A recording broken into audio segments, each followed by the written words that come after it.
But So, Sandy, I mean, we're just sort of still processing, and while we're processing, Friday night, you haven't even gotten a grasp on the fantastic time you've had at conference. Yeah. This happened. So we get home Friday night. Yeah. First of all, we have a 4-hour service Friday night, which Yeah. was amazing. 4 hours, y'all. It was actually 3 hours and 55 minutes. So I looked at him and I said, seriously, you couldn't go 5 more minutes to make it a total 4 hours. But we get home. We have a fellowship afterward.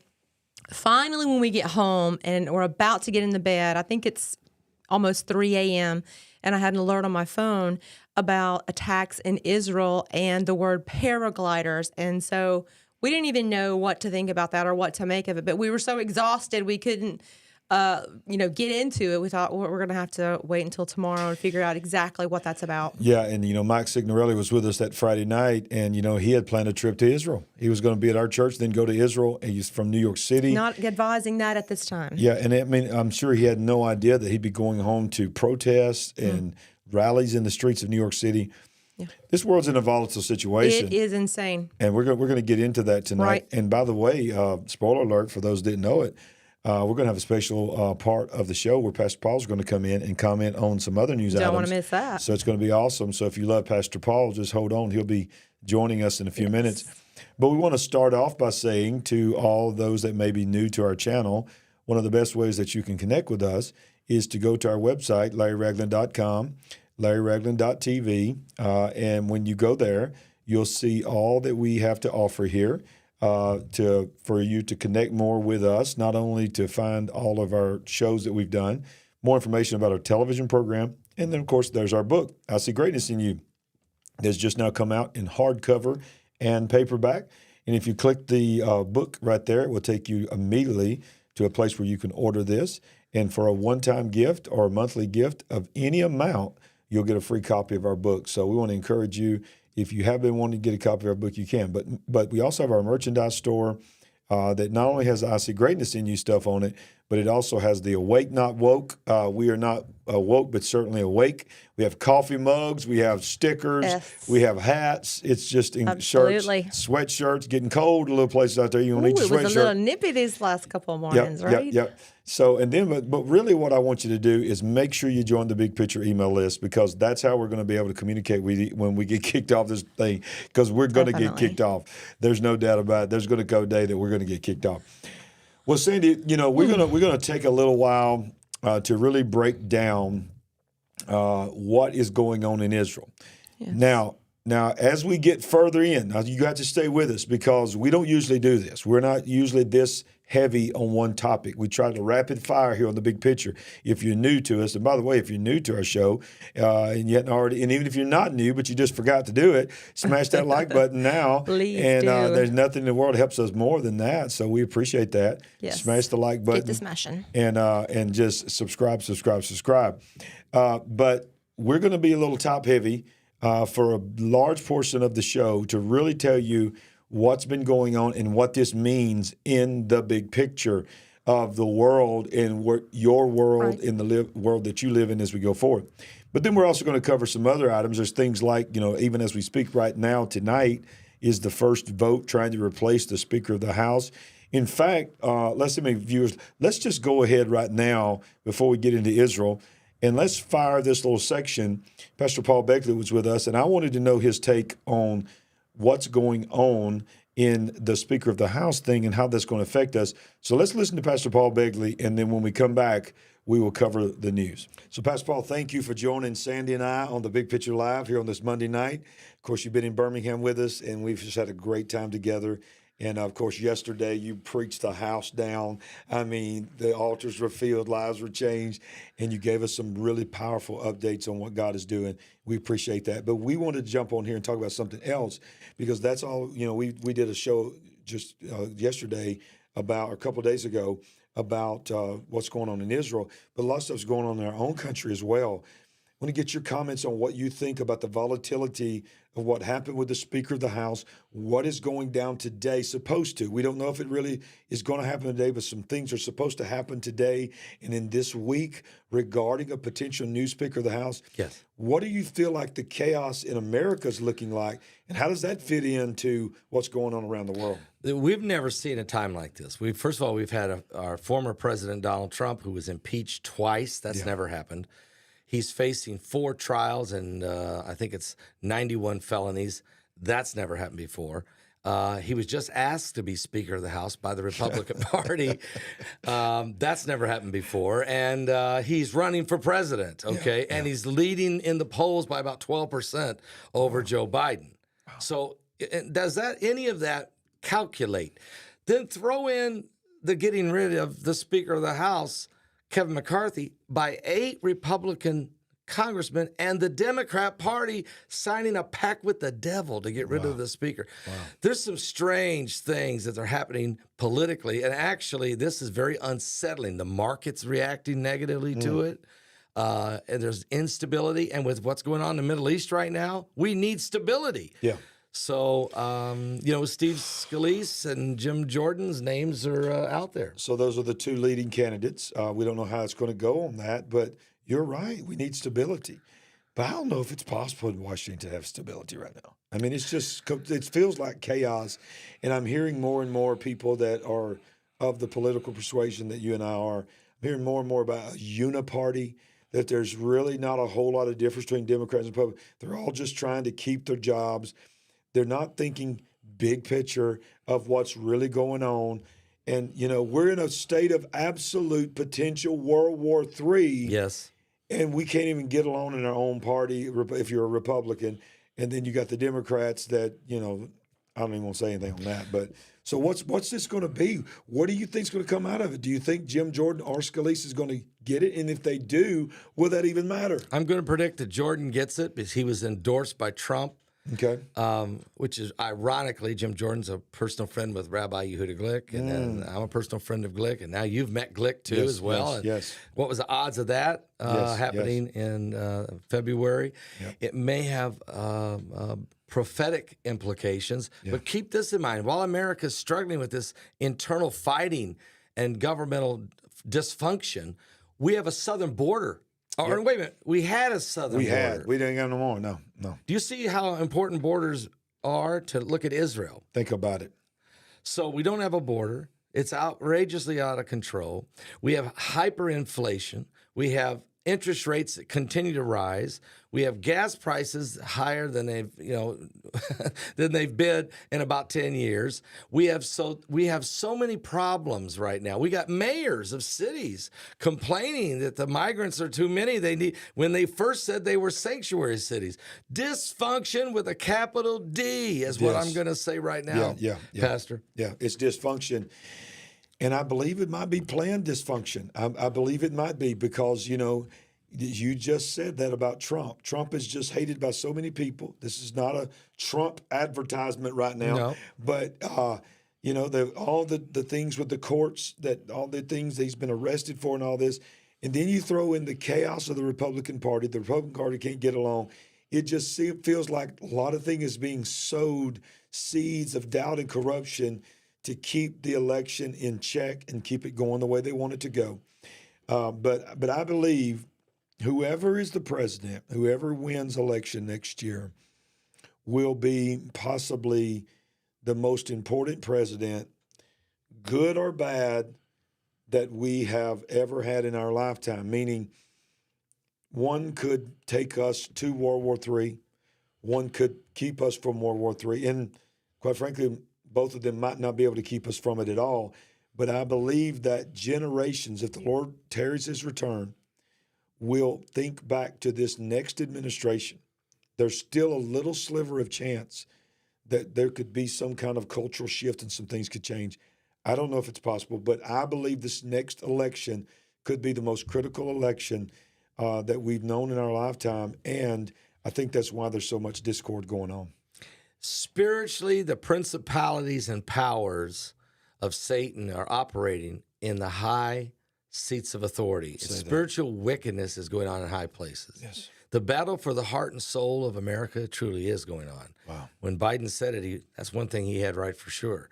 And so with this election coming up in 2024, in this volatile environment and the events that are going on around the world and the cataclysmic events to throw in there as well, you're exactly right. There couldn't be a more, an hour. If this is the hour, the moment that either makes or breaks America, which affects the world. Yeah. So if prophetically I'm looking at this saying, Lord, where are we going from here?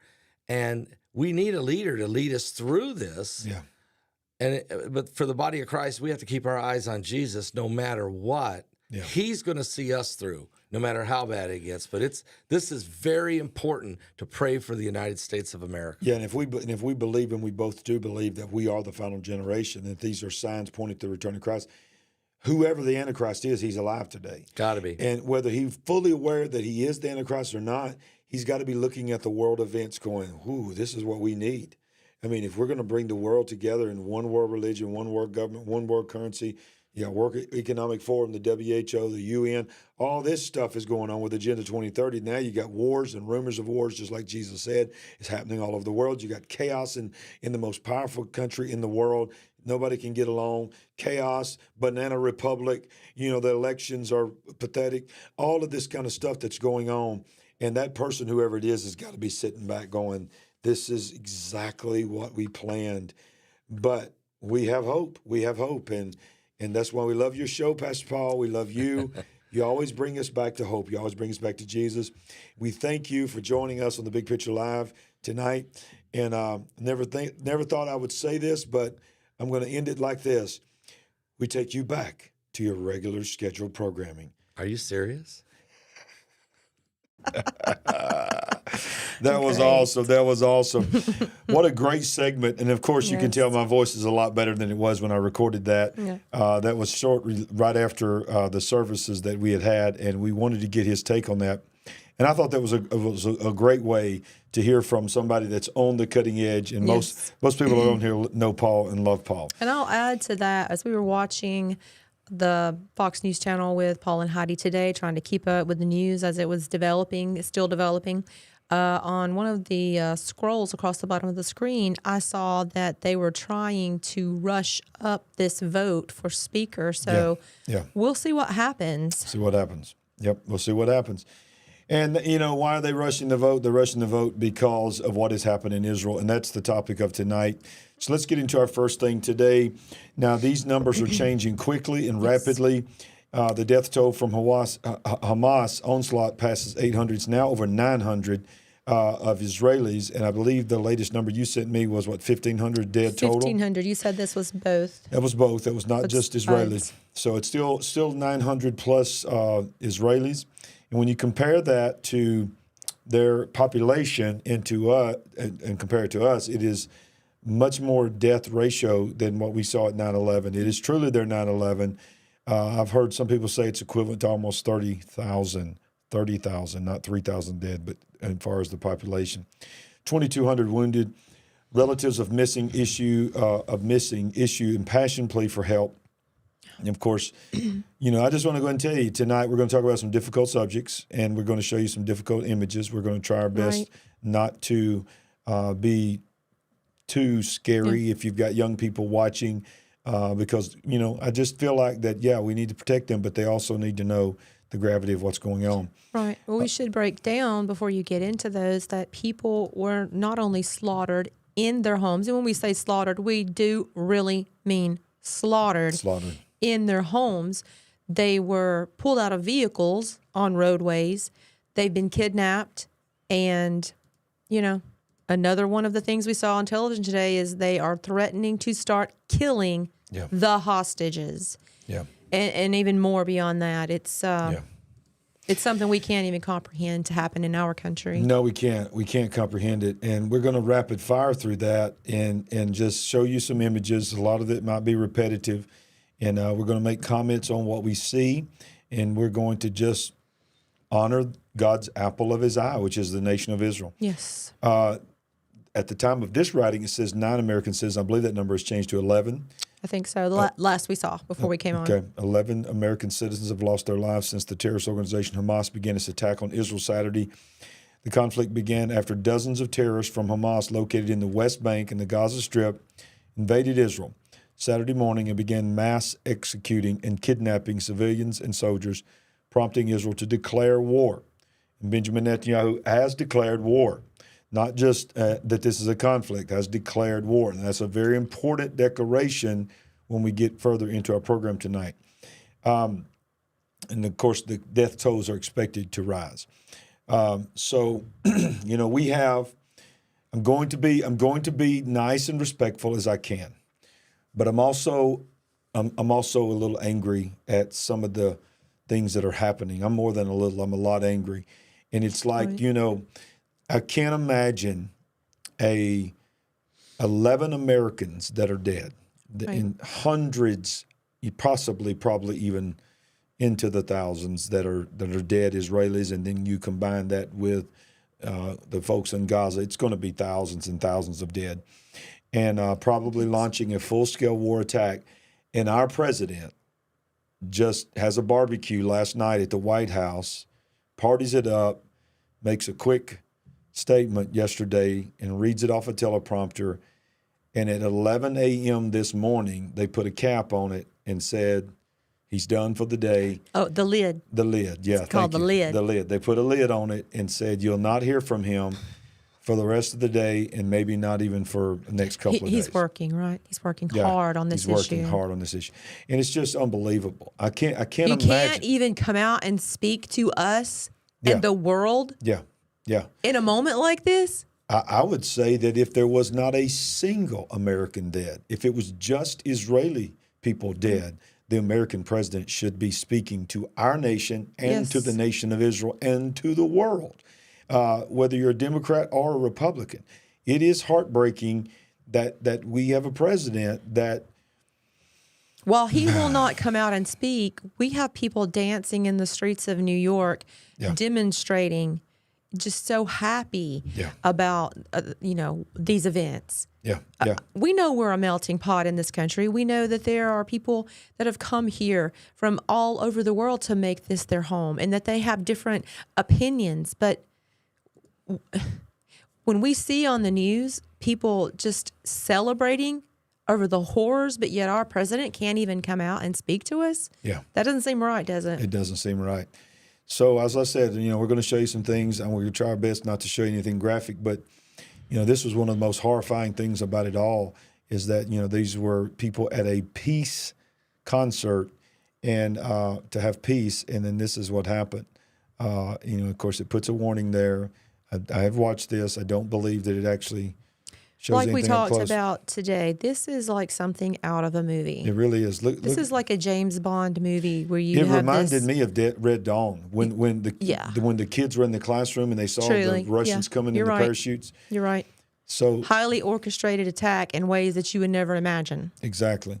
So here it is. This is people just. You can hear the guns. I mean, it's just horrible. These are festival goers running for their lives. Running for their lives. Across the desert. I mean, they're literally running. Hamas terrorists infiltrated Israel from multiple points at the exact same time. They flew in from the air, they came in from the sea, and they came through the border fence with one goal, which was to attack Israeli civilians, which unfortunately they found going about their lives. We've seen the images. There were a group of youngsters at a party yesterday. This is what we're talking about. There they outside. are. So this is what I'm talking about. This is when they're coming in. These are the paragliders. I mean, they're literally partying and they have no idea the paragliders are coming in. These guys are coming in with machine guns or something, firing from a paraglider. As they ran away, the terrorists ambushed them, and we saw the images of women being taken back to Gaza, held by two jihadi terrorists on motorcycles being back to Gaza. We see the images of bodies along the ground, and these are children whose parents, as I'm speaking to Here's a good question, are bringing DNA samples to the Central Israel Station to see the lives if their children are still alive. In Israel, this is an entirely new reality compared to what it was in the past. Look at these are people hiding in the trees. They're literally hiding in the trees and bushes. This was her boyfriend, I think. This is her father. This is heartbreaking. What can I say? All my life, since she was born, I tried to protect her 25-year-old and lady, hug her young and girl. support her and love her. And here, at this difficult moment, at least cheer her up. I couldn't offer her a hand. Wow. Unreal. We don't need to be so disconnected from this. No. How far away are we from this possibly happening in our country? We're going to talk about that tonight. We're going to talk about it. So stay with us. Listen, don't check out. Listen, I know sometimes it's too difficult to watch and too difficult to process. It's a lot. That's what they want you to do. That's why they're called terrorists. They want to terrify you so much that you just check out and you can't allow yourself to see that it's real. You'll think it's a movie. You'll think it's something that's a documentary. It's so far away. This could never happen here. Yeah, exactly. Oh, really? Exactly. So what you heard them talk about, they came in underneath the ground through tunnels. Through the water, across the border. They knocked down fences with bulldozers.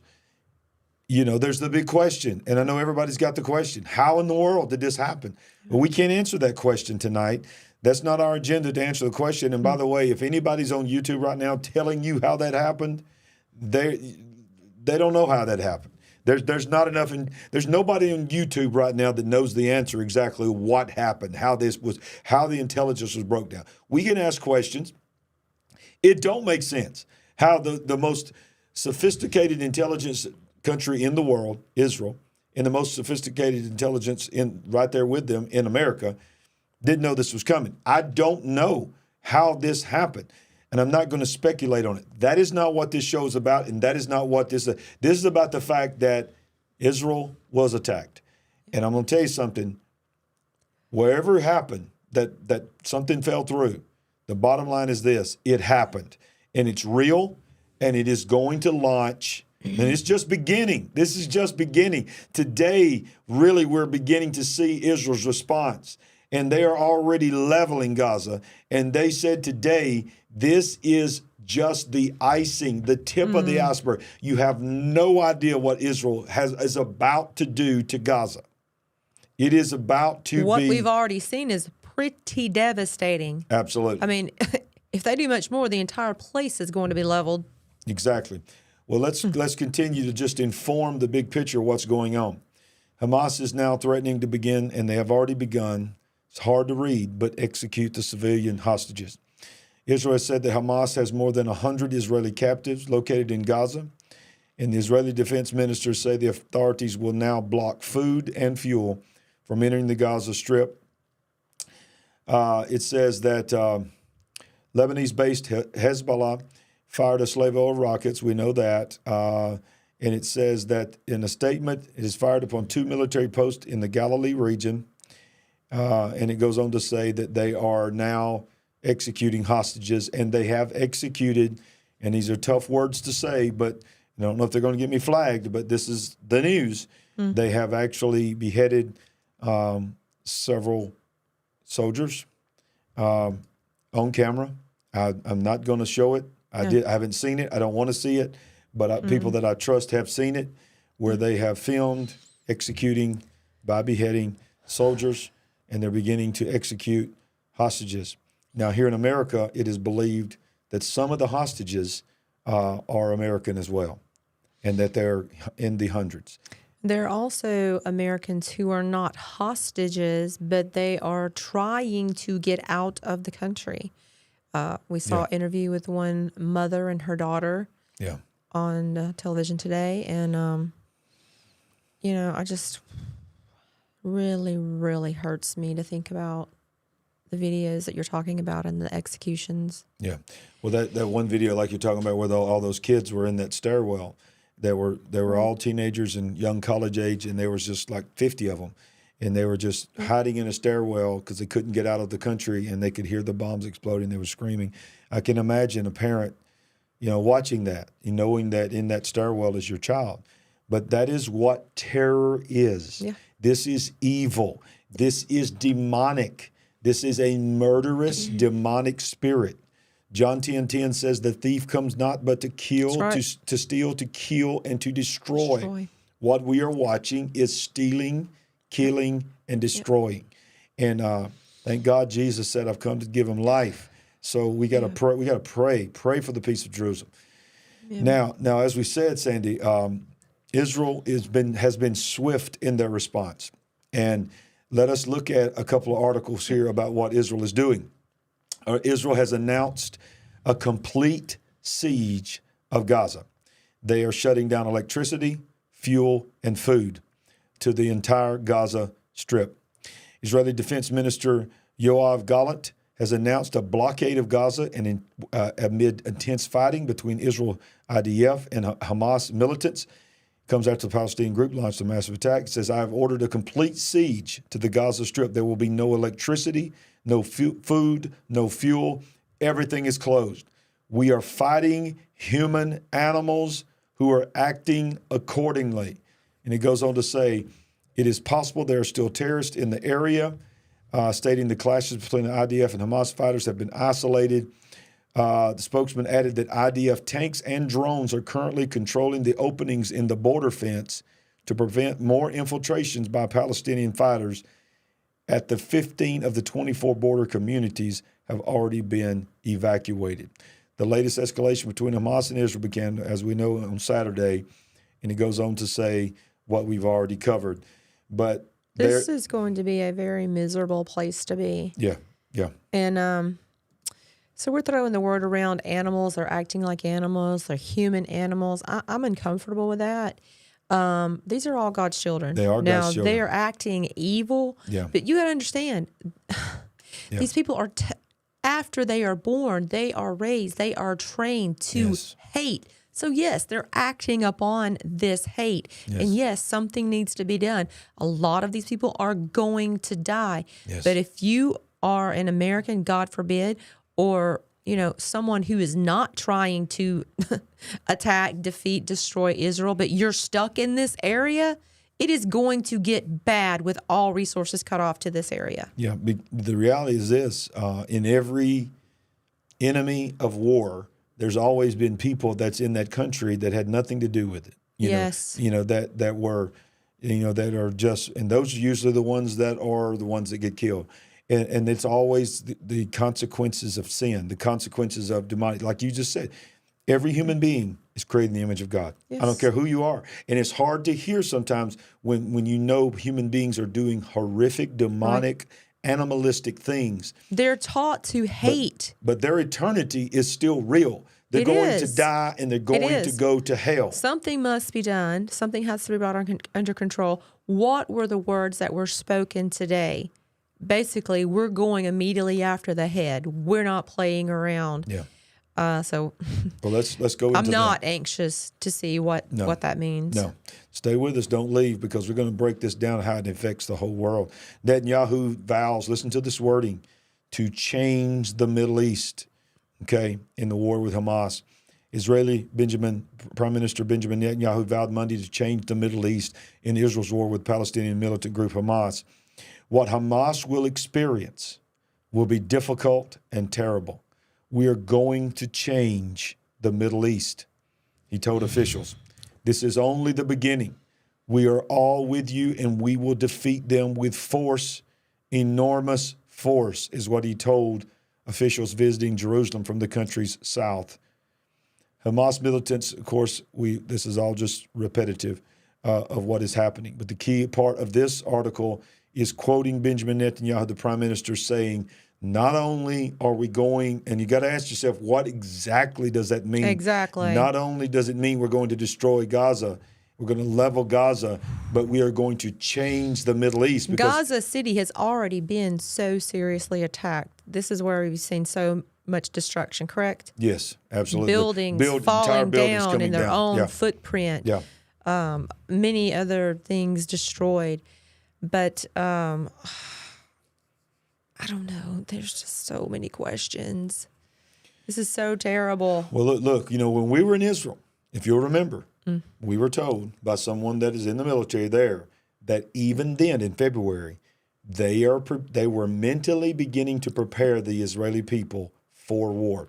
They thought it was going to be directly from Iran. Now, some people believe this is 100% funded and activated by Iran, but they knew. This was a man that was a very high-ranking soldier told us off the record, we know that we're about to go to war. Yes. Now, I don't know if he knew exactly what that meant, but look at this, Sandy. While this is going on, they immediately have called up 300,000 reservists.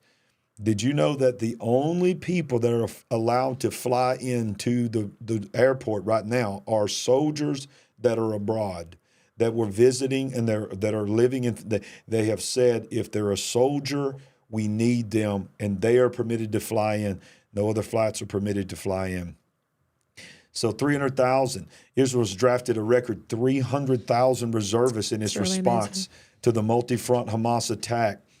Then they are going on the offensive. Everything that we're hearing and seeing, Sandy, is telling us that what we saw today on the news and what many of you saw today, this is Monday at the time of the live recording, was nothing compared to what is coming. Nothing. I believe that. Well, Delta's already announced no flights to Tel Aviv until after October 31st. Look at this. I want to go back to this little video here. I'm not going to play the audio.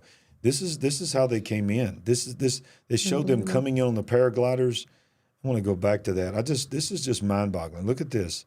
This is, like you said, like something out of a movie. Yeah. It just. How long did it take to put this attack together?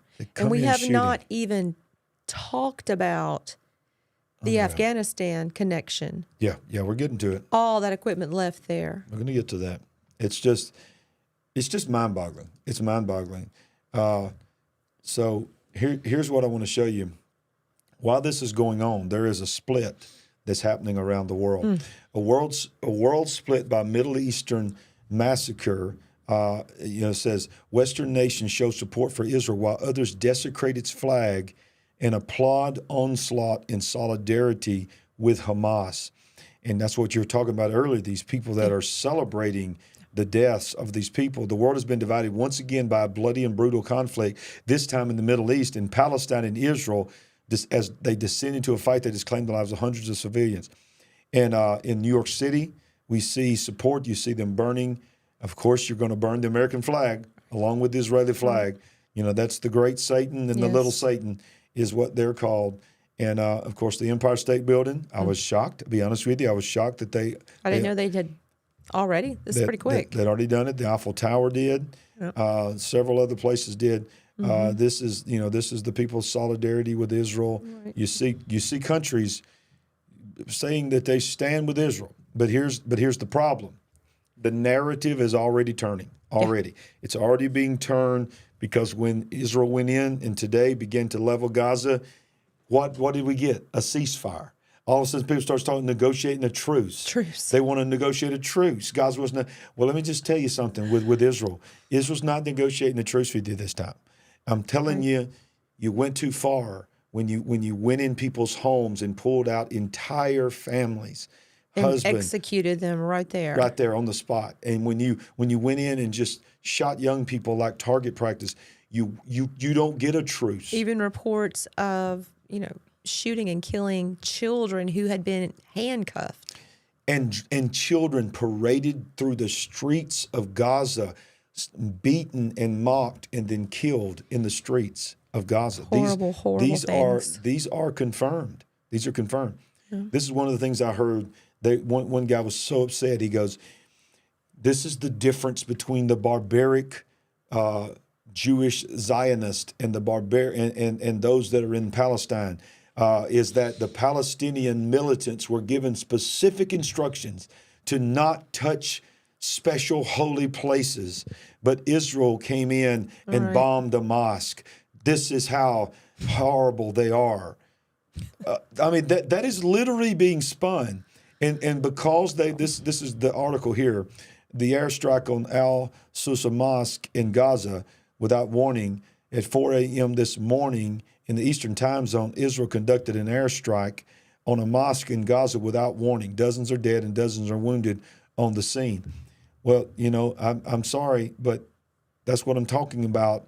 Israel is not giving you warning. Israel is not going to. This is not. They've left being a gentleman's war at this point, and because of what was done to them. This is some shots from Gaza. I'm curious. Pastor Paul has talked about, and we've had conversations with him on this, that even though Israel has been attacked in the past, they're certainly being attacked now. In the past, they've had to use some sort of discipline with their response, because if they could come in like a wrecking ball and just, level everything. But they have to have a measured response, or the world will come. Most of the world will come after them and condemn them for having too harsh of a response. Yes. Absolutely. So how are they weighing that out now? Yeah. In the worst attack since at least 50 years. 50 years. And they're actually saying, as far as not just dead in warfare, but massacring, it's the worst massacre. Civilians. The worst massacre since the Holocaust. Yeah. There's been more deaths in military things, but it's the worst mass massacre since the Holocaust on Jewish people. I am curious to see how far they will go this time. Yeah. If it's, Yeah. Well, no discipline, just do everything that you want to do, or do you know that you have to have some limitations? And on top of that, big picture, listen, they're not just having to deal with Gaza. They've also got to deal with Lebanon. They've got to deal with all, the northern border. They've got to deal with Egypt. They're surrounded. They're literally surrounded. And missiles are beginning to fly in from Lebanon already. Now it says missiles from Lebanon threaten to blow up a wider Israel war. So they can't take all of their military assets and go to Gaza. No, not to one area. Like you said, you've got Lebanon, you've got Syria. You've got to worry about the entire border. Yeah. So guided missiles and artillery shells from Lebanon pounded targets in Israel Sunday morning as war in the Middle East threatened to spin out of control. The militant group Hezbollah, which is also a powerful political party in Lebanon, claimed responsibility for the attacks on a disputed territory in the north of Israel hours after President Biden had warned them not to get involved. Fighting continued in 8 pockets in the south of the country, where the Israeli forces were struggling to end the worst incursion in the country in 50 years. The invaders gunned down hundreds of Israeli soldiers. I'm trying not to repeat everything every time, but what I want you to see is that it is literally coming. Israel has to worry about every aspect of their entire border. It's not just like there's just a border on the top and the border on the bottom. They're surrounded. Of course, they got water on one side, but they're surrounded by their enemies that want to see their complete destruction, total annihilation. And here's what's about to happen. I truly believe that the Islamic terrorists realize it's now or never. It is they feel like they're going to have to do what they want to do now or never. Before they get annihilated, or at least seriously limited. Yeah. So let's look at this. Prophecy Watch. Watch this. Israel gives clear warning to Hezbollah. We will destroy Damascus in Syria. It's about to get biblical if Damascus gets destroyed. I think we got some scripture on that one, don't we? Yes. If Hezbollah joins the war, the IDF will completely destroy Damascus and will directly target the Iran-backed Syrian dictator Bashar al-Assad. Moreover, U.S. warships will support Israel in this war. The message was delivered by Israel via France. And it goes on to say, as we said, Isaiah 17:1, behold, Damascus will cease from being a city, and it will be a ruinous heap. That is a prophecy regarding Syria. So Israel is just saying there's not a chance, there's not a potential. If you get involved, we will not respect your border. We will destroy your capital city. We want to thank Last One 207 for becoming a member. Thank you very much for that. that. Thank you. Yes, thank you. That's a great question from Benjamin. Does anyone know if L.A. Marzulli is in Israel? I do not know if he's there yet, but yes, he did have a tour. But there are multiple tours with thousands and thousands of people who probably have not been able to get out of the country because, as you know, it's a giant tourist industry going on year round. So yes. Who knows how many people are there that were taking their tours. Right. And of course, we had, as we talked about earlier, we had a great, wonderful comment by our president here in the United States of America. It just sent fear into the hearts of every terrorist in the world. Yeah, whatever. I know I shouldn't have done that. I'm sorry. I'm being disrespectful. I shouldn't have done that. I'm sorry. I'm trying to be respectful, but I'm a little angry. I'm a little angry that our country is not showing more support for Israel. Because don't forget, God said, "I'll bless them to bless you, and I'll curse them to curse you." Yes. That is an eternal promise. That is not an Old Testament promise. That is an eternal promise. But U.S. is sending warships, aircraft carriers to Israel for potential support operations. NBC's Pentagon correspondent is reporting that the U.S. military is dispatching Navy warships as well as an aircraft carrier to waters off Israel as part of a support operations. I like how support keeps getting put in quotations. The U.S. military is planning to move U.S. Navy ships, aircraft closer to Israel, show of support. Movements could start immediately, but all the assets will not be in place for several days. Scenes at Israeli's Ben Gurion International Airport have shown long lines of frantic Israelis as well as tourists seeking to exit the country, but they can't get out. So you can see the airport there. People are just panicking. They're just trying their best to get out. Thanks, everyone, for the word on L.A. Everyone is saying that he did cancel his tour, at least I think by yesterday. So that's great. Good. For everyone's safety. So we're sending troops. We're sending ships. We're sending assets. What does that mean? Well, number one thing it means is we're covering yet another front, right? Exactly. Now remember, the title of this episode the thumbnail is "The Attack on Israel Equals World War III," and I'm going to show you why that is the case. Yes, this is great. We all need to hear this. Yep. Everybody, so listen up. So here we go as we go into the transition a little bit. We're still talking about Israel. We're going to transition a little bit. Retired general warns that U.S. will likely go to war in Israel with air and naval power if Syria or Iran become actively involved. The U.S. is likely to directly intervene with air and naval strikes if Israel's existence is threatened. Speaking on Sunday on NBC's Weekend with Alex Witt, the retired 4-star U.S. Army general said such an escalation would likely occur only if Israel's Middle Eastern neighbors became heavily involved. The other shoe we're waiting to see if it drops is, will Hezbollah intervene out of Lebanon with their 100,000 some odd rockets? Will the West Bank ignite? And what will the Syrians and the Egyptians do? I would suggest to you our support of Israel will be absolute. And if we see Syrian army intervention, active Iranian military intervention, we'll go to war, McCaffrey added. Hamas militants, of course, we've covered that, what they're doing there at the attack that happened. Goes on to say, McCaffrey added that it was his own assessment of the conflict that there is absolutely no way that any U.S. official would concur publicly that America could go to war with Israel. What I'm saying is that if the existence of the state of Israel is at stake, if the Syrian military intervened, if Hezbollah started overwhelming the Israelis, in my judgment at that point, we would consider actively intervening with air power and naval power. Now, I don't think anybody ever dreamed that we would be talking about U.S. forces going to war in Israel. I mean, we've talked about Ukraine, we've talked about Russia, we've talked about China, we've talked about there was a war coming in the Israel area.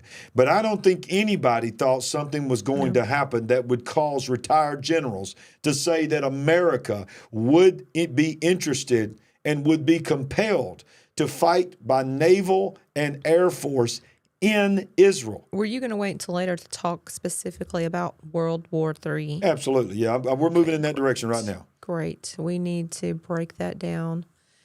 But yes, to your point, no, I don't think anyone that watches this show thought that we were going to be having that conversation. No. So I want you to see now, as we transition to answer that question about World War III. First of all, let me say this. One of the definitions of a world war is a more than one all-out declared wars happening on more than one continent at the same time. That is one of the definitions of world war. Now, the full definition of world war is when every major world power is involved in a global war conflict. You look at World War I and World War II, we're not at that level by no means. But when Netanyahu declared war, that this is a war, not a conflict, but a war, we are now at war with Hamas and with Islamic terrorists, then it became an actual declared war on another continent. You have Europe, you have Asia, now you have what is potentially, we're going to talk about in just a minute, what's going to happen in China. And that is what we're talking about. But before we get there, I want you to know the narrative is already changing. A while ago, we were talking about, the Eiffel Tower, the Empire State Building, nations, Democrats and Republicans in our country, we stand with Israel, and all of that. I was shocked to find out because I was wondering, is our Capitol, we turned our White House rainbow colored, we turned it Ukrainian colored, we turned it all of that. They're saying tonight it's going to be blue and white. But what I would like to see is the flag. Is the Israeli flag going to fly where the pride flag flew back in June? That's what I want to see. But I doubt it. I hope I'm wrong. But now watch this. Already, Sandy, this is how the tide is turning. Top networks are issuing memos. Do not refer to Hamas as terrorists. A major broadcaster, which is the Canadian Broadcasting Company, has apparently issued an internal memo over the weekend in the wake of the Hamas onslaught of the killings and says, we have just obtained what appears to be a leaked email written by the CBC. Number one, do not mention Gaza has not been occupied since 2005. Think about that. I want you to remember this and not refer to Palestinian terrorists as terrorists. What does that mean? In 2005, every Israeli citizen was forcibly removed, and every settlement home that was there was torn down by the Israeli government, and the citizens were forcibly removed. The Gaza Strip was 100% given to Palestinian people. There's not a single Jew living there.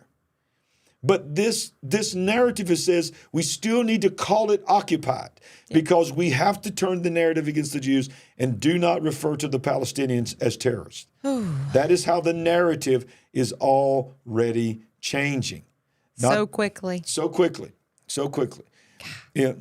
Not to mention, I don't have the article on it, but another narrative that came out was one guy was saying they had no choice.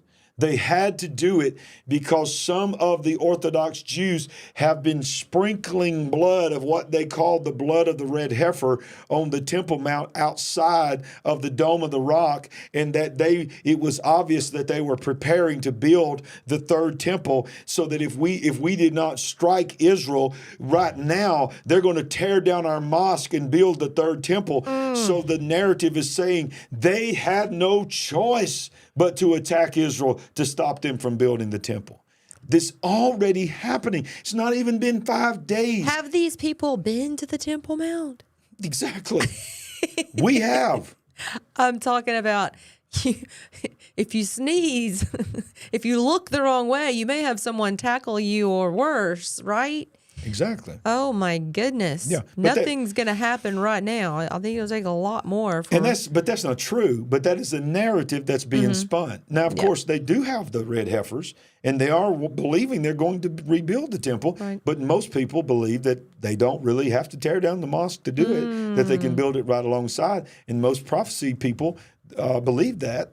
in order for there to be a one world religion, there's going to be somehow some kind of treaty to where there is the mosque and the temple. A lot of people believe that. Wow. That Temple Mount is an amazing place to be, though. That's for sure. So let's transition to this question and this statement of the title of this show: how the attack on Israel has ushered in World War III. And then we're going to just sort of comment on this. Globalists open second front in World War III. Attack on Israel activates 0 hour around the world, and America is not immune. In the realm of geopolitical events, things are almost never as they appear. The messages being sent by the media is no longer mere news. What we receive from them are carefully crafted narratives meant to advance certain agendas. The same event, in fact, can carry multiple narratives, often diametrically opposed to each other because the narratives are tailored to specific audiences and loaded with explosive words and images meant to trigger emotions in those audiences depending on their prior conditioning. It goes on to say, there's a lot of this is opinion, but it says, here's the question, the why and the how, as in why now and how did they get away with it? There's a lot of speculation about all of this. Then you factor in the Ukrainian war. Ukrainian president has already come out with a statement in support of Israel while implying that Russia was responsible for the Hamas attack. Do you see how the words are trying to pull powerful figures into this? America's being pulled in. We're moving military assets. Zelensky is saying, trying to get support for his war, that, hey, if you don't stop, you got to stop them, but you got to stop the ones that's coming against us too, because Russia is behind both wars, is what Zelensky's saying. Okay? Now, here's where I want to transition this, is you understand that we have a war, and it is a war, but I do believe the Ukrainian war is not like a war that when you read about in the history books of World War II.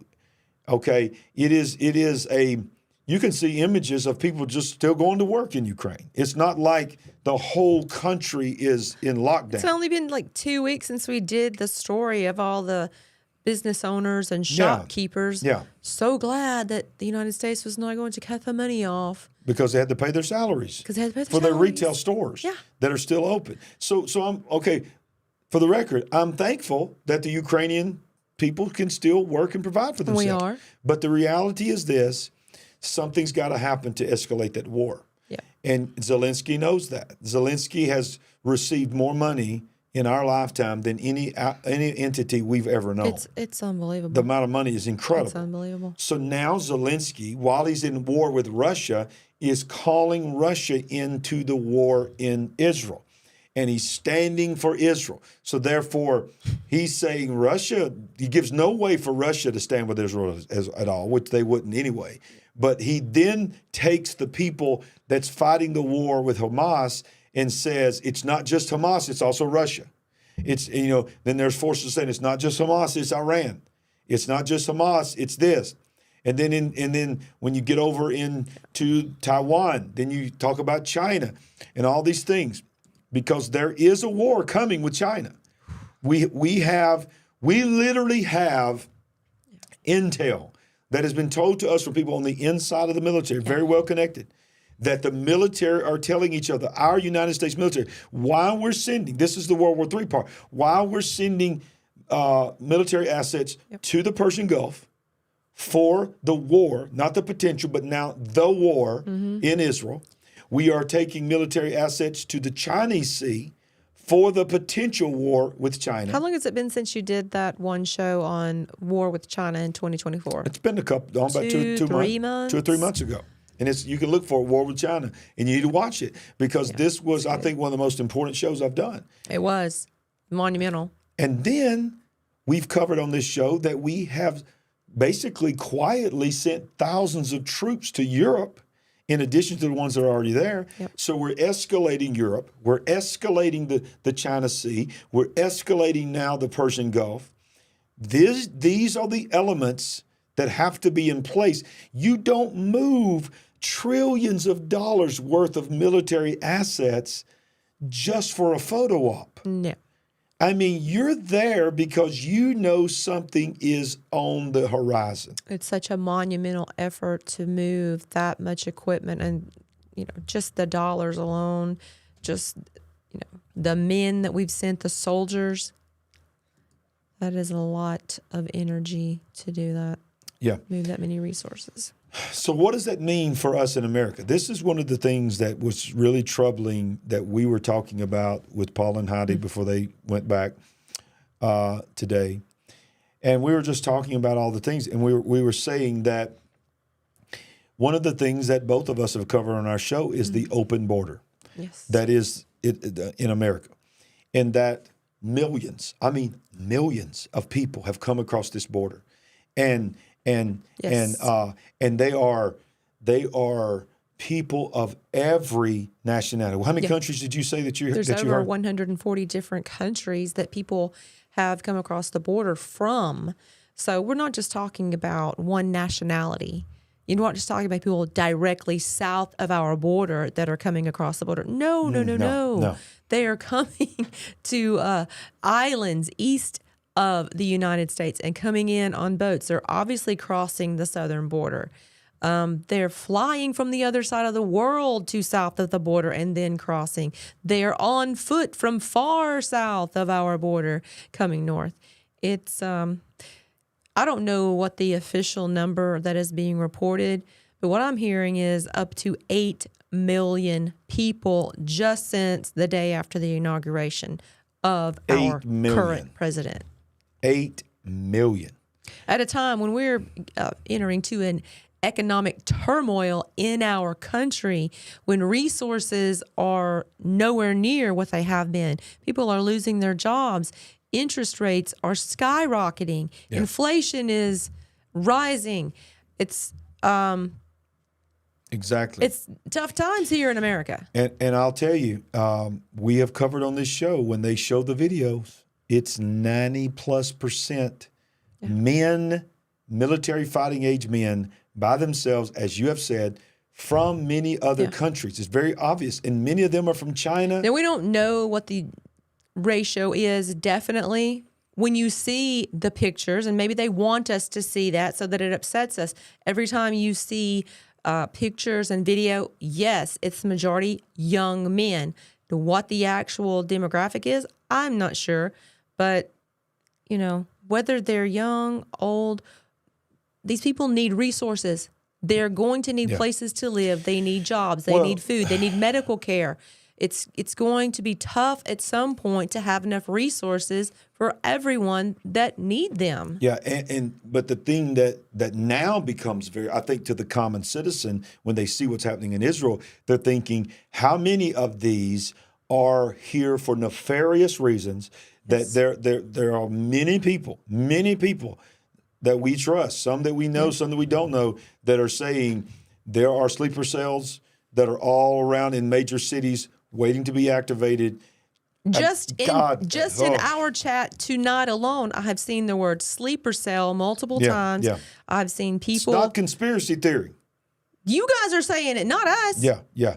And so what are they sleeper cells for, Sandy? This is hard to say, but this is what some of the people are saying, the intelligence are being told, is that they are to be activated in major cities to do the same type of things that Hamas did house to house. Okay, so today you just subscribed to a new news service we will not name. We will not name it. That, this person had intel from military sources that was saying, correct me if I'm wrong, that sleeper cells or people that had come and infiltrated our country were about to be activated. Yes. What does that mean? What does that mean? What does that mean? Yeah.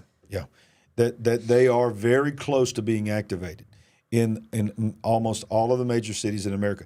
Now, that is not to make you afraid to go out of your house if you live in America. We have to live our lives. This is simply to wake you up to the fact this is the world we live in.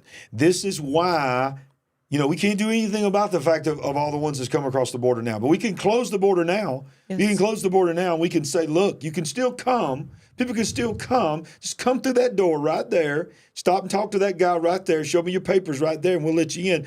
Don't come across the Rio Grande. Don't climb the wall.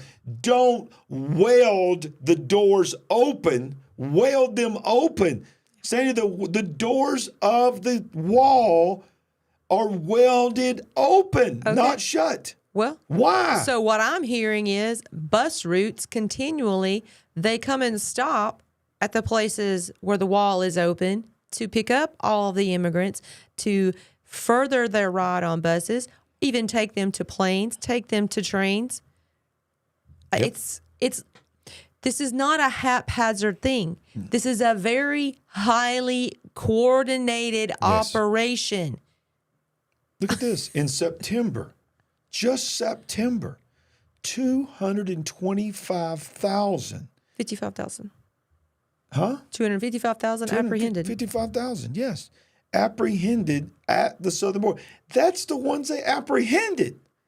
They don't apprehend everybody. A lot of them get away. 255,212. Well, let's ask the big question. If this is happening on such a large level, a high level, who all is involved? How many people are turning their head to not just let this happen, but they're part of the machine that is making it happen?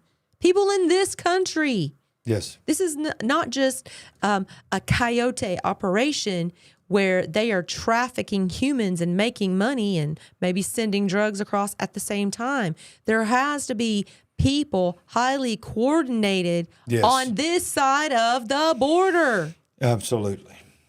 And a lot of money involved to do this. Right. 255,212 foreign nationals were apprehended or reported evading capture after illegally entering the southwest border in September. This includes at least 229,000 apprehensions and 33,000 gotaways. Gotaways is the official U.S. Customs and Border term that refers to the number of people known and reported to illegally enter the U.S. between ports of entry who intentionally try to evade capture and don't return to Mexico. Well, look at this next article. It says, House GOP report more than 99% of illegal aliens released by the Biden administration remain in the United States. 99%. Administration from the border. Why would you go home when someone's paying to put you up in a 5-star hotel in New York City and giving you a cell phone and giving you a debit card to use? Absolutely. And that's not the same for all of these. I mean, what about this city that's been constructed? What did someone call it? Colony something in Texas, where people are pouring into this newly built. It's not a city with, paved streets and big buildings, but it's a place where all these people, not all, many people are being funneled into. I mean, who wants to live in those kind of conditions? Right. Really? Think about this. You walked how many miles? Yeah. You took buses and trucks and however to get here to live in those kind of conditions? Right. Yeah. You probably do want to be one of the ones that got to go to New York City and stay in the 5-star hotel. It's very messed up. Yeah. I mean, if you're one of these hotels or one of these businesses who are profiting from United States government money to help this to continue to take place, shame on you. You're part of the problem. You are the problem. You are the problem. Throwing veterans out into the street. Senior citizens. Some senior citizens. Canceling someone's wedding. Their wedding. Exactly. Look at this. Look at this number here. And you said 8 million. This is what they're saying officially, 5 million. It says during the Biden administration, more than 5 million illegal immigrants have come in since January 20th, 2021, March 31, 2023. Of these encounters, of the 5 million, 2,464,424 had no confirmed departure from the United States. Yeah. Sorry, Tiffany, it's too late to calm down, but y'all can send some more coffee in here anytime now. Send that beverage card on this way. Exactly. Well, I'll tell you what, see, some of y'all find it hard to process all this stuff that we tell you on the big picture. What about us? Yeah. Have a little compassion Think for us. about us. We love y'all. We know you're just messing with us. So while we're saying we're going to send assistance, remember that word? We're going to give assistance. Is that what the word was? Assistance that we're trying to Israel. We're going to give them assistance. I think that was the word they kept saying. Watch what assistance is not going to end up being. The U.S. as massively ramps up ammo production, but there's a problem. There's a really big problem. The production of critical munitions are nearly depleting stocks to support Ukraine's defensive war against Russia. But even that surge rate isn't enough to replenish our own stockpiles. In September, the Pentagon's weapons chief bumped up the goal for 2025 to 100,000 155 millimeter artillery rounds. Go blah, blah, blah, blah. The U.S. is surging more than the U.S. had planned in January. Now, here's the problem. I read in another article, and I don't know if I have that article, that they have had to take weapons that they've already promised Zelensky. This will give you an idea why Zelensky had to get involved in the Israeli war. That they had promised Zelensky, they've now had to take from that stockpile and put it in an Israel stockpile that they promised Israel now to go help them replenish their ammunition. But the problem is, while we're funding Ukraine's munitions and funding now Israel's munitions, we are running out of munitions. We have 50 rocket sites in Cuba pinpointed on the top 50 cities in our nation. We have been invaded from the borders, north and south, especially the south. We have sleeper cells all over ready to activate, and we are running out of ammunition to defend our own country. Yep. Don't see anybody panicking about that, though, do you? And what happened when we left Afghanistan? We had a lot of stuff there that it could have took a little while, but we could have got it out. But we just left it, and guess what? Sure did. U.S. weapons from Afghanistan ended up with Palestinian groups operating at the Gaza Strip. Who could ever have foreseen this? Unbelievable. Unbelievable. Israeli citizens, children, people are being killed with our stuff that we left in Afghanistan. Oh, yeah. Look at this. Republican officials blasted the Biden administration for paying $6 billion ransom. Thank you for that super sticker, Tiffany. Yes, appreciate thank you very it. much. For the Islamic regime on the anniversary of 9/11. Can you imagine that? You remember that? That's just a few weeks ago. On 9/11, they celebrated that they had released billions of dollars to Iran. It's not even a month yet. We're still a couple of days away from that being a month ago. Where's your common sense? Why not wait to 9/13? On 9/11, you released $6 billion. Do you know what? I watched that Blinken guy today say, well, they can't use that money for terrorism. And then I watched the what they call their Shah, whatever, not their Shah, but their Ayatollah. Their Ayatollah was interviewed about the $6 billion. He said, we use that money any way we want to. Nobody can tell us what we're going to do with our money. He flat out said, you're a liar, Blinken. We do what we want to do with this money. And so could it be? This kills me to say it. Israeli citizens, our only ally in the Middle East, has had people murdered by American military equipment that was left in Afghanistan and funded by a terrorist nation called Iran, and we just give them $6 billion to do it. $6 billion more. And it feels a lot like a repeat of the American citizens that were trying so desperately to get out of Afghanistan and that whole region. Now we're looking at American citizens who are trying to get flights out. Of course, some of them have been taken hostage. Hopefully that number is low. I hate to hear of anyone taken hostage, but there are some taken hostage. Some have died, and others, like the young lady that we saw on Fox News today. They had an interview with her, or they had a piece with her and her mom. I don't know how long it had been since her mom had seen her, if she'd been able to have video call before this, but they were literally catching up live on the air, seeing each other for, I don't know if it was the first time in hours, days, or whatever. And the mother assuring her daughter, we're working a few options. We're doing everything we can to get you out of there. Wow. I cannot even imagine what that must feel like. Wow. No, I can't either. And it's just, and ladies and gentlemen, this is just the first show that we've done since this happened. Right. I mean, I shudder to think about what we're going to report on next Monday night. This is escalating so fast. Now, back to the question about how does the war in Israel become World War III? It's not just that there's multiple wars. You start hearing things like this. You heard Zelensky, what he said. Now watch this. Putin has come out. Well, Zelensky pulled Putin out. So Russian president now has warned today for the United States to stay out of Israel and Hamas war on Russia. Stay out of Israel-Hamas war on Russia, or Russia will help Palestinians. The president of the Russian Federation said on TV camera today, America should stay out. He went on to say that if the U.S. enters the war, Russia will enter the war and help the Palestinians. And there isn't anything America can do about it. Putin, I am warning that America should not interfere. If America does, we will openly help Palestine. This is what he said, not rumored. He said it on camera. That absolutely says that. Well, we know the Bible tells us about the war of Gog and Magog, and we know that Russia is going to be pulled into that war. But you now see, this is not all I'm about to show you. I'm about to show you one other thing.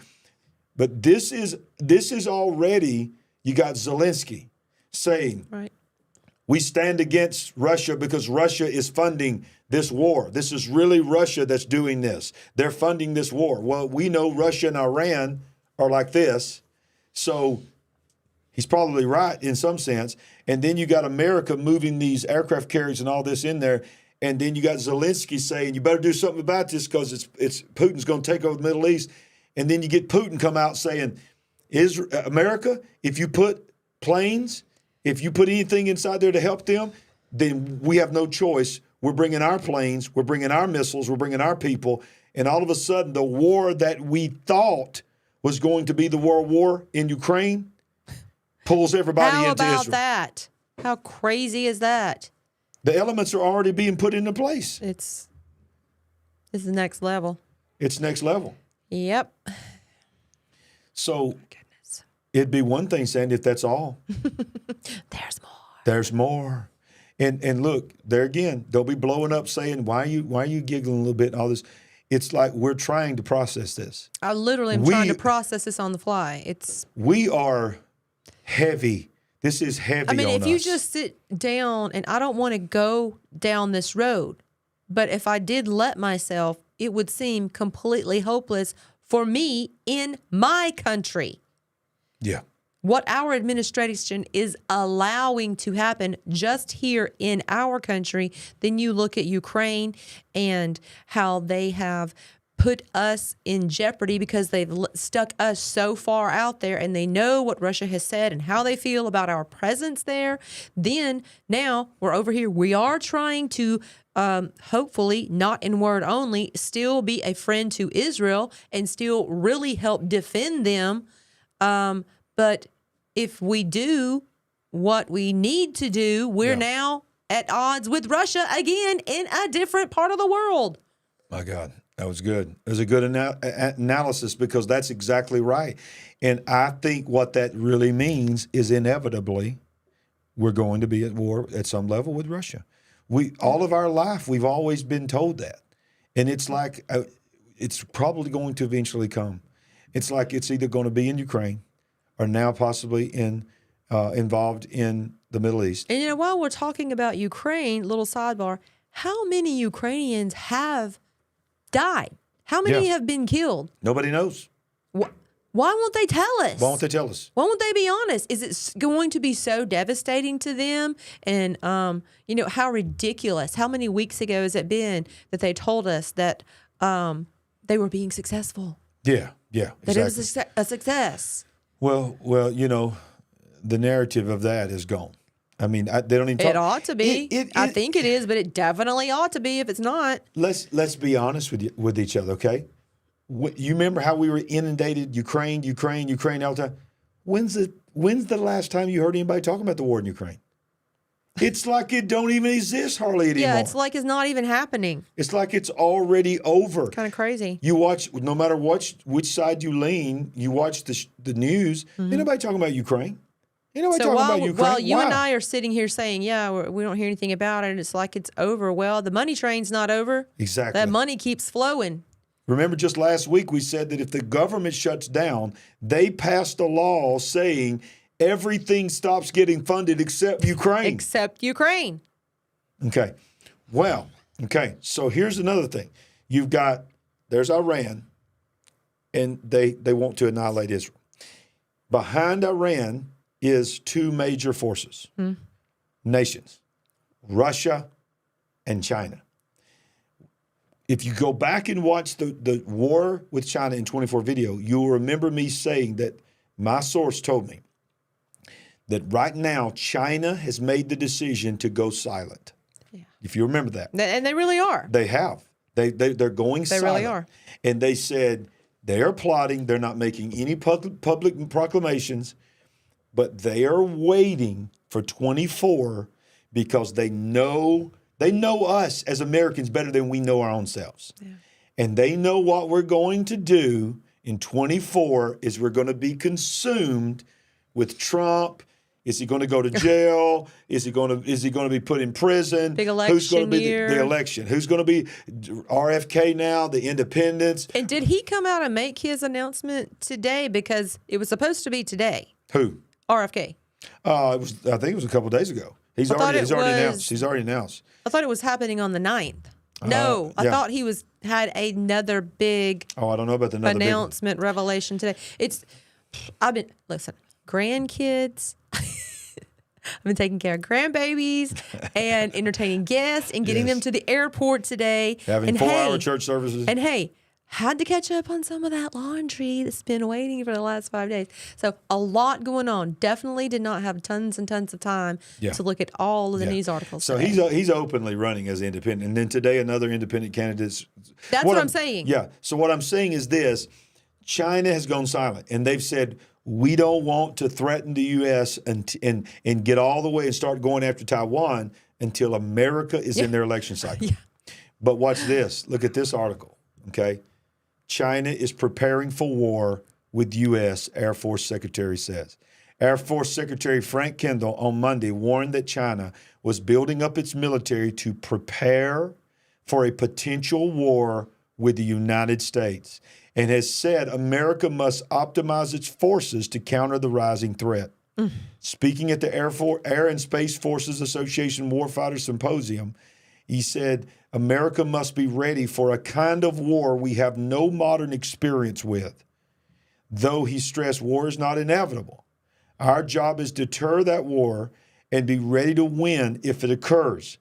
We're all talking about the fact that the air and space forces must change or we could fail to prevent and might even lose a war.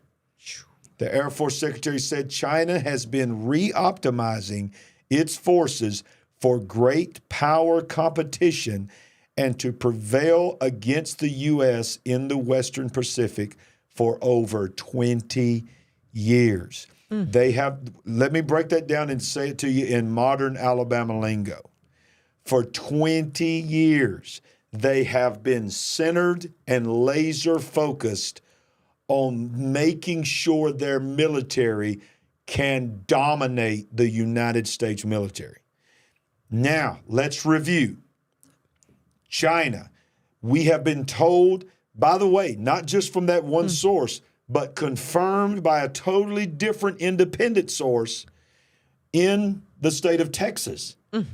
At a military base, a commander revealed anonymously almost exactly what was told to me in Birmingham, that the military is being told they're looking at the draft again, that they have ran the scenarios We against talked China. about that once, but that probably needs to be touched on again. Yes. Reinstating the draft. Reinstating the draft. The military is actually talking about it. Never thought, people have always laughed that off, they're never going to do that again. They're actually talking about it, and they have run the computer AI simulations with China. And every single time, and it hurts me to say this. It does. We lose. Every single time we lose. So God can do anything. He can do a miracle. But the reality is this. These are the scenarios. That's one of the reasons why they're saying they want to institute the draft, because they believe that we would lose so many people in that war. Now you factor in this.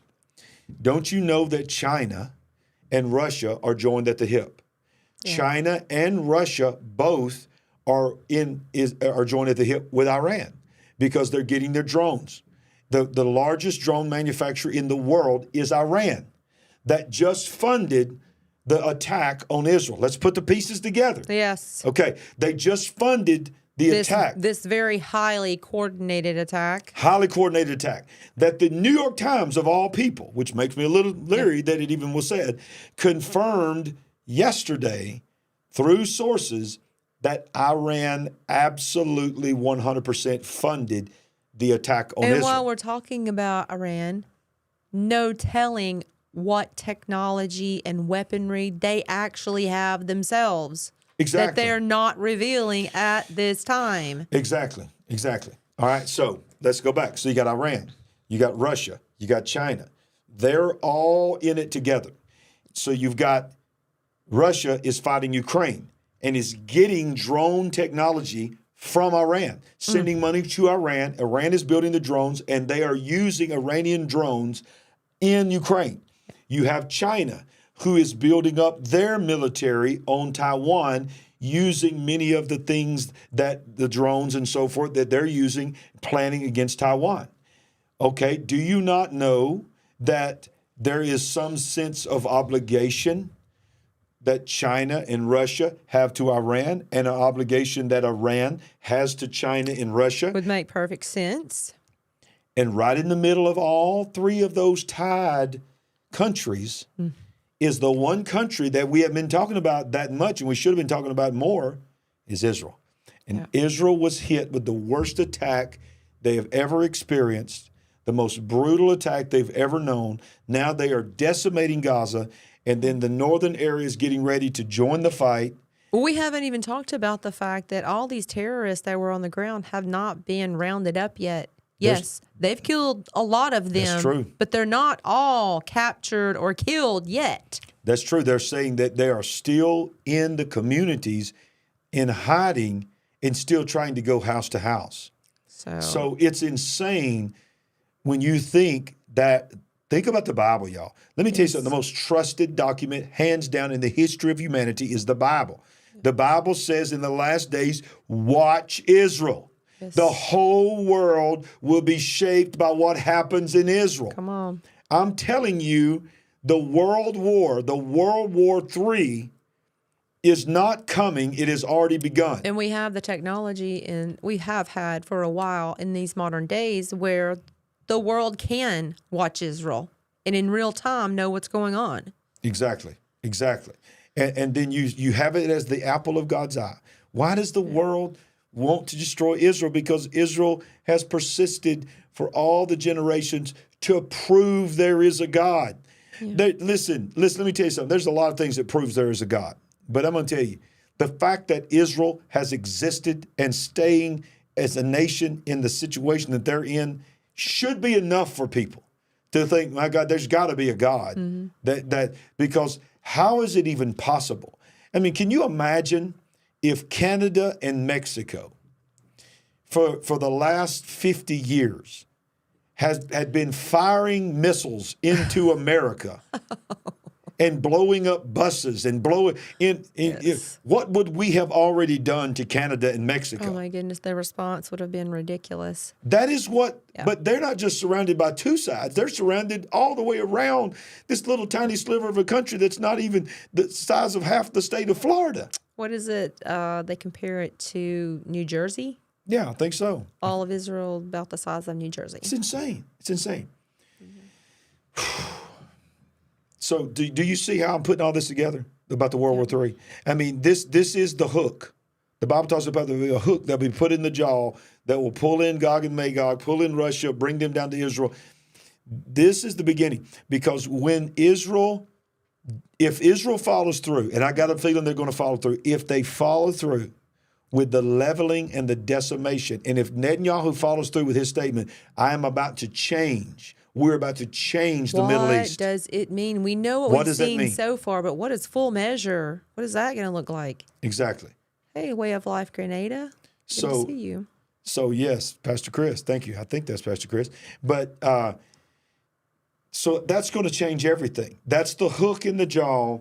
And then all of the, we're not going to do a prophecy teaching on that, but the prophetic wars that are out there sort of come into play, not just sort of, but come into play. And the Bible tells us, watch Israel. Yes. So could it be, and I believe it is, that we're not coming to World War III, we're in World War III, because the first definition, one of the definitions is a declared war, active declared war on more than one major country and region or continent in the world. But I believe it's going to be more than that quickly. I believe when you get into 24, I hope I'm wrong. I hope that I go back and you go back and you pull this out of the archives and say you missed it. You were wrong, Larry. You were wrong. We would love that. I would love that. Love it. I tell you what, I will play this and say, guys, I got it wrong right there. Yes. But I don't think I'm going to be wrong. I believe 24 is going to see war on a global level like we've not seen in our lifetime. And I believe it's going to usher in the expedited Agenda 2030 and all the other things that comes with it. I shudder to think what the next 1 to 3 years is going to look like. Delane is saying Israel is 1/6 the size of Alabama. Yeah, thanks, guys, for all those comparisons. What was Pastor Paul talking about today when he compared it to New Jersey? I don't know. Okay, maybe it is New Jersey.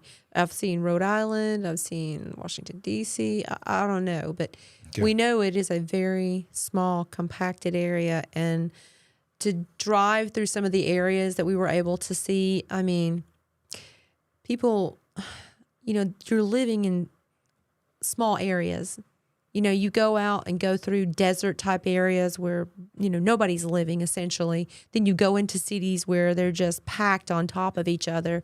You're driving along, their homes are just hanging out over the hillsides, and it's crazy. How many million did he say was in the entire country? How many million people did Pastor Paul say he believed? You put me on the spot. I don't remember. I cannot remember. No, what he was talking about. We were talking about how many lives in Gaza. Okay. But I don't know. So I'm sure our live chat folks will help us on that one. I hope they can. But let's rapid fire some things, and then we'll bring Jimmy in here, because people are wanting to know Jimmy. And are y'all wanting to see Jimmy again tonight? I think some of y'all want to see Jimmy. But let's rapid fire a few other headlines now that we've sort of set the stage for what World War III looks like. Here in America, here's something else that's really shocking. I was wondering when we were going to get to this. We're only 2 weeks away from completely depleting our strategic oil reserves. That's unreal, y'all. We were energy dependent just a few years ago. Our entire strategic oil reserves were filled to capacity, and we were energy dependent just a few years ago. The United States continues to drain its strategic oil reserves so low the nation is almost 2 weeks away from officially being empty. The likelihood of filling them is low, as the Biden administration, of course, is fully invested in green energy and transitioning away from fossil fuels. So we can just see the days left. Look how that plummets. Well, we've had someone in our chat commenting for several weeks that date was approaching around October 24th, 25th. And it seemed, kind of out there the first time I heard it or saw it, but here it's right on the doorstep. Daniel said 9.3 million is the population of Israel. Okay, great, thank you. All right, so while that's happening, this is how long ago was it in Libya when 20,000 people died in a flood that nobody talked about except for like 2 days? Maybe a month. Okay. Something like that. No one's talking about 20,000 people dying. No one's talking about the fact that while the invasion is going on, a massive earthquake hits Afghanistan, of all places, kills over 2,400 people. How about that? In one day. So that death toll has risen. When it was first announced, it was low, and then that's climbed a lot. Tremendously. It was a 6.3 earthquake at the epicenter of Zindajan, about 20 miles northwest of Herat. So we're rapid firing some news things that if you didn't come to the big picture, you probably wouldn't even know it even happened. Yeah. 20,000 people died in Libya. What was the other earthquake we were talking about today with Paul that was like Morocco, how many thousands there died? And then we're talking about mudslides where thousands of people died in another country. This is all this year. And then just this week, you got the massive earthquake with 2,400 people. Do you realize how long? It wasn't that long ago that if 2,400 people died in an earthquake, that would be the lead of every news item. Exactly. Now you don't see it hardly anywhere. Because there's so much other, I hate to put it this way, but bigger things happening. Yes. Or there's so much more stupidity, like people showing Taylor Swift dating a football player, and in the everybody was covering Taylor Swift walking out of the tunnel with an NFL player. Why do we care about that? Why do we care? When millions of people are dying globally. Right. What is wrong with these people? So Repent or Perish is saying 2,200 homes destroyed. Billy Mitchell said 2 million. Can you go back up in 2 million in Gaza? 2 million in Gaza, yeah. 2 million in Gaza. Yeah, that's what we're hearing today. So 9 million in Israel, 2 million in Gaza. Yeah. That's a lot of people in that small Gaza area. That Gaza's not big. And Gaza was turned over to them. It was like, okay, we're getting out. You wanted your own place. Make your own economy. Build your own infrastructure. Govern yourself. We're going to build a wall right here. You live in there and you just do your own thing and show the world that you can manage a country. And this is what we got. Okay.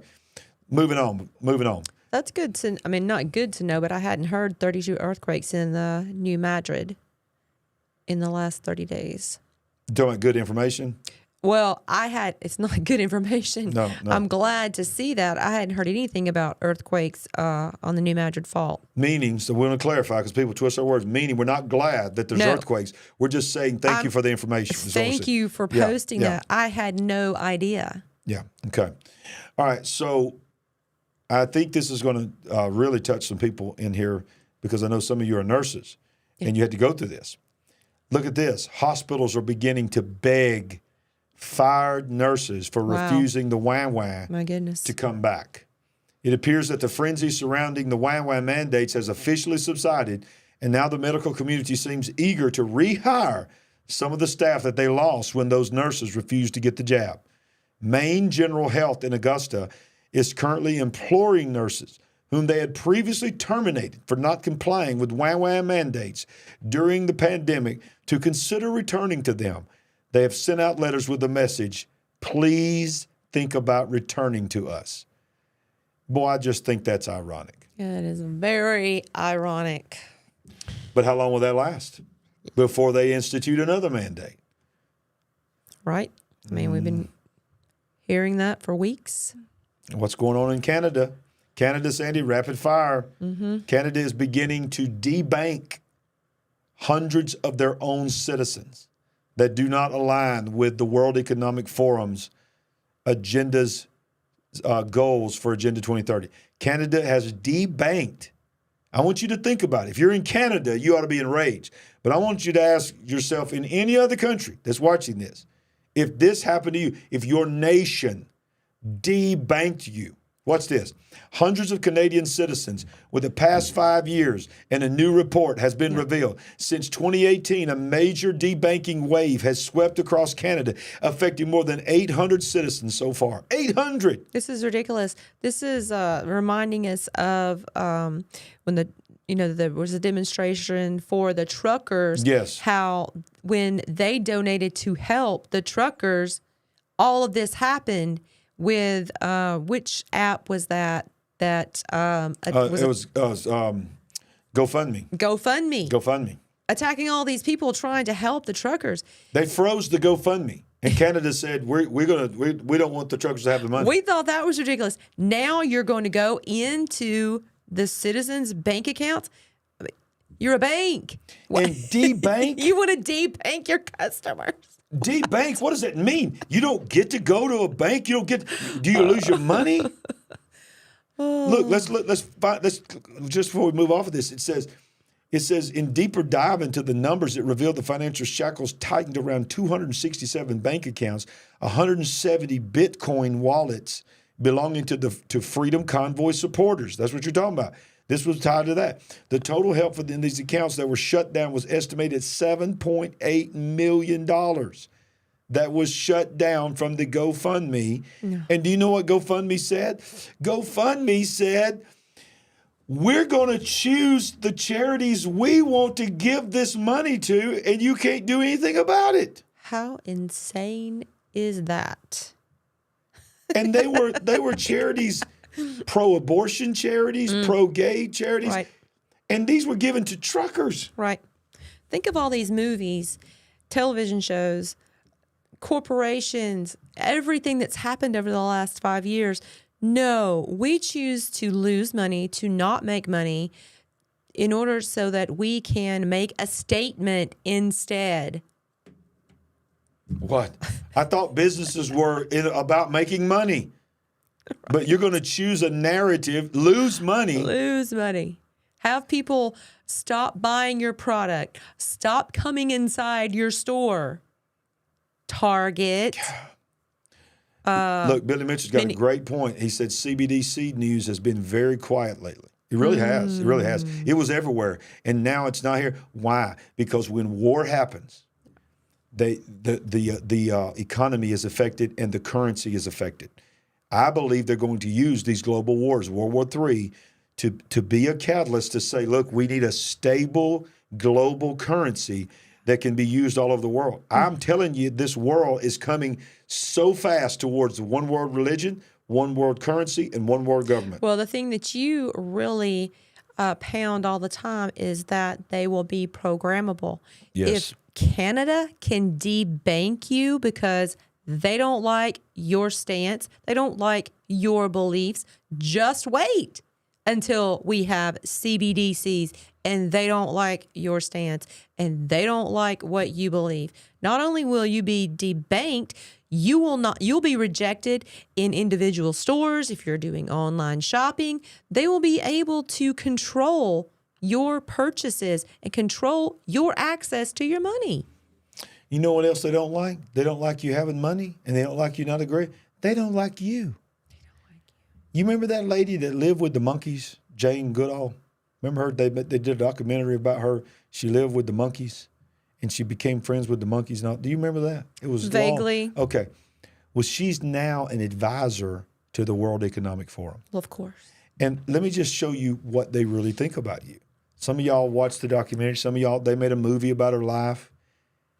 World Economic Forum member Jane Goodall, who is the one that lived with the monkeys, just spoke at a World Economic Forum session and said 90% of population reduction, 90% would solve globalist problems. She told her fellow globalists that all their problems would be solved if the Earth's population was 90% smaller than it is today. Now I'm going to play this little video from her right here, and you can hear it from her own words. We cannot hide away from human population growth because, it underlies so many of the other problems. All these things we talk about wouldn't be a problem if there was the size of population that there was 500 years ago. So they're saying 500 years ago, it was 90% less than it is now. That's how our population has exploded. First of all, how would you know that? Yeah. Second of all, good point.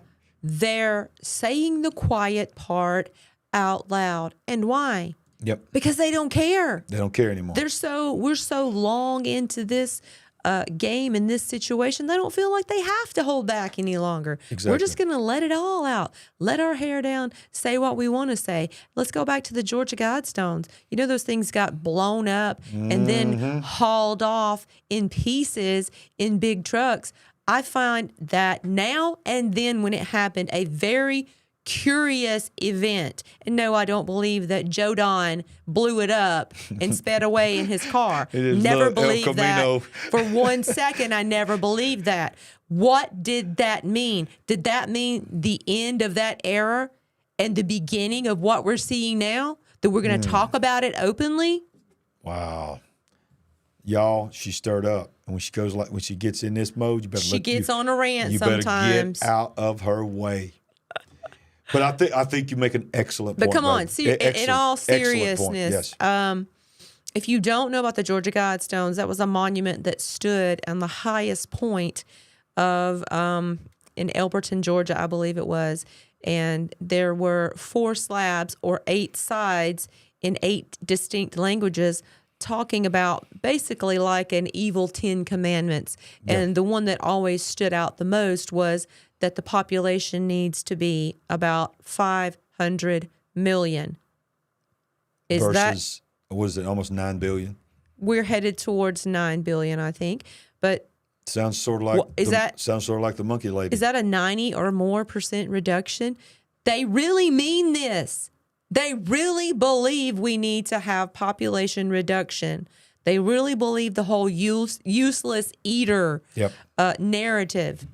Well, I got news for them. I know another narrative, and actually their numbers are pretty close to being right, but it's not the ones they think that's going to be removed. It's called the Book of Revelation, and it's called All the Judgments That Come, and it's not 90%, but other than maybe there's 10% gets raptured out or whatever, and the 90% that's left. But at some point, the whole earth is going to be depopulated, and you're going to either go up or you're going to go down, and you better know your heart's right with God. That's all I'm going to say. Now, look. Good. We're almost I hear Jimmy coming. He's close. He's scratching at the door.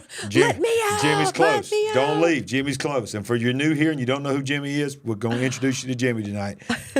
I want you to know that I'm going to rapid fire these last couple of things. We're going to bring Jimmy in. But I thought this was interesting. Putin is an evil man, okay? But the one thing about Putin is he pretty much says what he means. He come from the old school KGB, the evil, demonic KGB, right. And he's not scared of now. I don't know. Maybe he's a puppet as well, but some reason he came out this week and threatened the life of Klaus Schwab. Did you know that? Pastor Paul was telling us that today, or somebody was talking about it. He literally come out and said, "Your days are numbered, buddy." He said to the bugs man. World Economic founder Klaus Schwab, according to Putin, is a global terrorist who is holding humanity ransom, according to Russian President Vladimir Putin, who warned the elite that their new world order has failed and their days are numbered. And he basically he goes on to say that, I want to read this one part right here, that according to Putin, globalists, including Schwab and his close advisors, are legitimate military targets because they have been actively attempting to seize power illegally via globalist coup d'etat. So who knew that Vladimir Putin would make the skin crawl of the bugs man? He is evil, okay? There's no telling how many people have been killed, poisoned, outright killed in whatever way throughout his time in leadership. But I can respect the fact that he is a strong leader. He's not some wimpy leader. You know what you get with him. You know you can be demonic and be a strong leader. Yes. I mean, the Antichrist is going to be a strong leader. Yes. I hate to say it. I don't want to give him any credit, but Hitler was a strong leader. But he was demonic leader. If there was ever demonic. He was full on demonic. I do believe Putin loves his country. And he wants his country to be strong. He wants to reunite all parts of Russia and bring them back together as a whole. But when you compare his leadership to our current administration, they know what they're doing and what they're about. Yeah, it may be evil. It may be really bad. But look at us. We're all over the place. There's no strength. Exactly. There's so much weakness. Nobody fears America right now. Nobody fears. Listen, let me tell you something that you need to be afraid to miss. How about that for a segue? I loved that. You worked that out, brother. Come on. The first, second, third, and fourth Thursday of each month, these men are on here called the Kingdom Intelligence Report. And this Thursday is Ricky Scaparo, and he has been blowing me up all day today about the things that we're going to talk about Thursday night. He probably hasn't slept. He probably hasn't slept. And so don't forget, that's 7 p.m. Central Time this coming Thursday night, Ricky Scaparo. On Wednesday night is our Bible study. But Sandy, I got to throw one more in, and then Jimmy's on his way. Oh, they're going to love this one. But this is one that I've been waiting on because this one speaks to me because you know how much I love ice cream. This one, I couldn't believe I even had to report this. Scientists have now learned how to turn plastic waste into vanilla ice cream. What?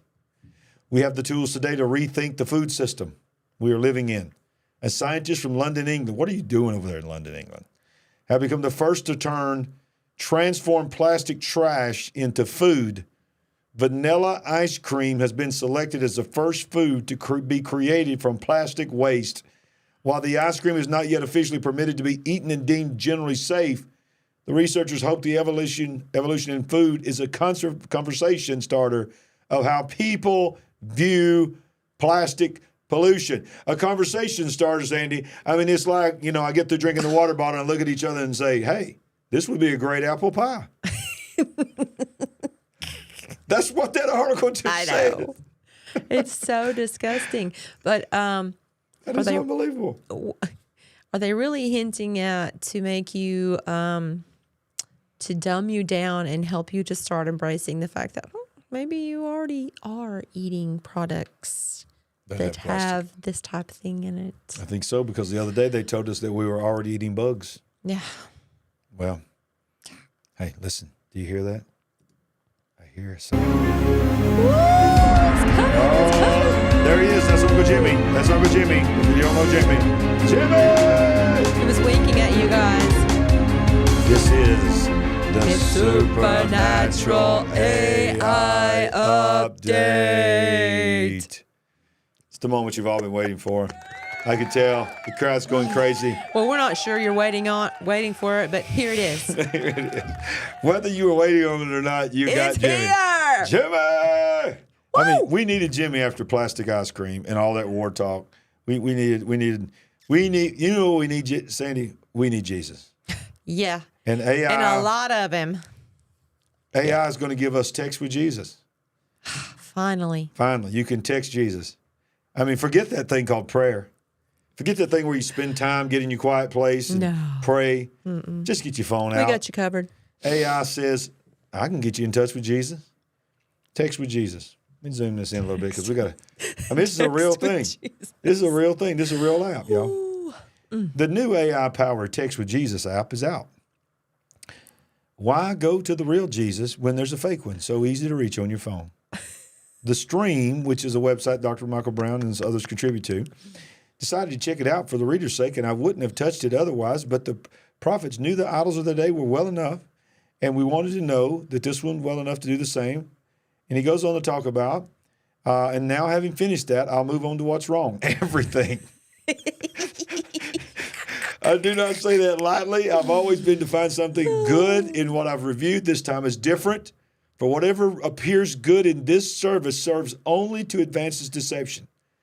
The attraction of a Jesus at your fingertips. What does fake Jesus say? Its first words in greeting me were a damnable lie.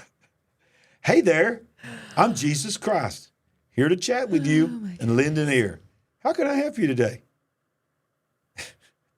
It answers, says, it's a machine, not a person, so I didn't argue with it. Why would I? There's no one there listening.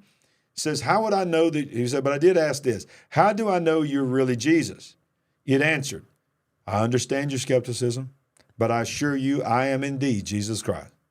However, I don't expect you to believe me just based on my word alone. The best way to know for sure is to explore the teachings of the Bible and see if they resonate with your heart and spirit. In John 10:27, it says, my sheep hear my voice and know them, and they follow me. So if you seek a deeper understanding connection with God, open your heart to his message in Scripture. But then come back to the app, and Jesus will be waiting for you. Sandy, in the Supernatural AI Update, in my life of ministry, we've been doing ministry now for 30 plus years. Been pastoring the same church for 29 years. Never in my life did I believe that people would be having a conversation and believing and enjoying an artificial intelligence Jesus. No, if they had laid out everything for us back 20, 30 years ago, we would have just looked at each other and said, no way. We'd have laughed our head off. No way. No, this is impossible. You can't, you cannot make me believe society is going to be that way, that people are going to be this way. People are going to do these things. Oh, but wait. Yes, they are. Yes, they are. Yes, they are. Yes, they are. Well, it's been a long time since we talked about our friend Elon Musk's Neuralink. And if you remember the last time we covered it, the United States FDA, the Federal Drug Administration, had approved human trials. But he said, we're not going to start them yet, but we got the approval. We're still working on the monkeys. This is my second monkey story tonight. And this one's a sad one. What's up with that? Autopsy on a monkey found that the Neuralink implant ruptured the monkey's brain. Neuralink really doesn't want you to see the photos. And we're not going to show you the photos. No. The behind-the-scenes details of Neuralink's grisly monkey experiments just keep getting worse. Now, a follow-up investigation by Wired reveals that Neuralink implant deformed and ruptured the brains of one female monkey after an experiment caused several cerebral swellings. It goes on to say, after noting the severity of the brain swelling, the researchers realized that the primate was terminal. But instead of easing its suffering, the scientists overseeing the experiment insisted the monkey be kept alive another day. No, they would never do that to a human to investigate further. In its final 24 hours were torturous. This is sad. Per documents obtained by Wired, the monkey seized and vomited, lost control of her right leg, and shook uncontrollably. This is the Neuralink that many people are thinking they can't wait to get in line to take. It also appeared to have trouble breathing, scratching at its throat, and gasping for air. Well, they sit there and watch this going on. While they watch this. Sickening. At Neuralink, owned by Elon Musk. A postmortem revealed the extent of the damage. Leaked adhesive from the implant had inflamed a part of the brain that secretes this particular type of fluid. The effects were so severe that the rear of the monkey's brain protruded from its skull. And it says, as bad as it sounds, we still don't even know half of it. Now, it goes on to say, if you want to split hairs, an anonymous former Neuralink employee told Wired the implant itself did not cause death. We sacrificed her to end her suffering.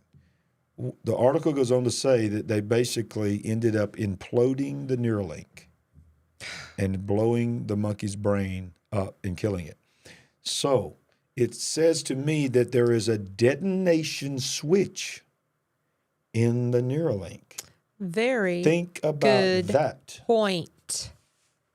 So how many movies have you watched where somebody had an implant in there and all of a sudden they weren't doing right and somebody at a computer screen flipped a switch and they went and they were gone?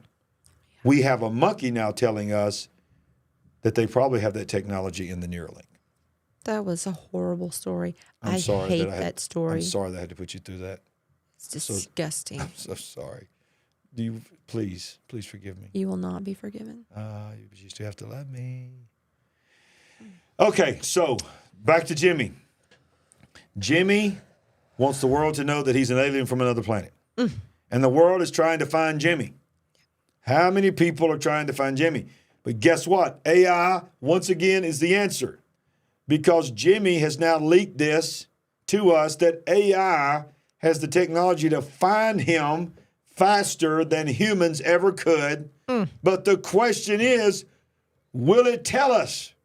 Machine learning algorithms are transforming the search for extraterrestrial intelligence, finding candidate signals faster and better than ever before. But the development of artificial general intelligence could complicate contact. But it goes on to say at the World Space Week, Space.com reports that they are saying that we will find AI, but we will not find AI first. AI will find, aliens. AI will find the aliens first. The question is, Will they tell us or will they join forces? Wow. Very, very interesting. Very interesting. Yeah. I don't know why I'm talking like Klaus Schwab now. Very interesting. None of us do. People are throwing movie titles up there. Suicide Squad, Faces of Death. But I got one more thing to tell you.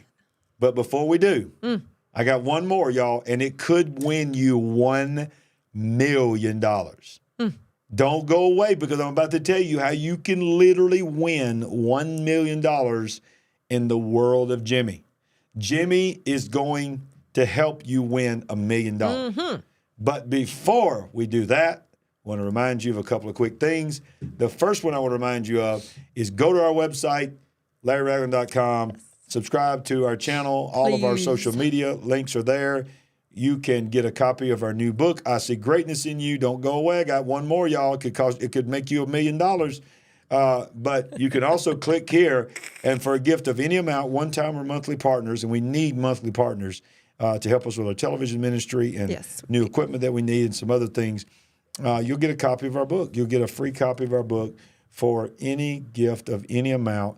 And then you also have our Greatness Movement store where you click on it. It will take you to our online merchandise store where you'll see all of our awake, not woke. We are nice. We're not woke. We're not woke. We certainly are awake. All of that is there. Stickers, coffee cups, purses, bags, sweatshirts. Cold weather's coming. You need your pullover. I See Greatness in You. Name of our book. Gorgeous. All of that is there. It is just available to you. And then, of course, join our email list. If you're not on our email list, periodically we send out emails with information that is not on our show. So you need to be a part of that. It's very easy. It's free to subscribe. And we appreciate you doing that. Sandy, we got one more thing. And this one right here caught me by surprise. The Ring doorbell system that's owned by Amazon. And this is the crazy thing. They're doing this for Halloween. And I sort of think it might be a joke, and they're playing it off as a joke, that it is a joke. But I think there's some people that's hoping that something really does happen. USA Today is reporting that you can enter and win $1 million if your Ring device records extraterrestrial activity. Interesting.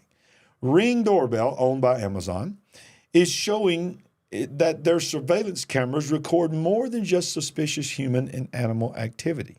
They're also ready to capture any extraterrestrial beings. The home security company has announced their $1 million search for extraterrestrials competition, where they encourage users to film an extraterrestrial sighting with their Ring device.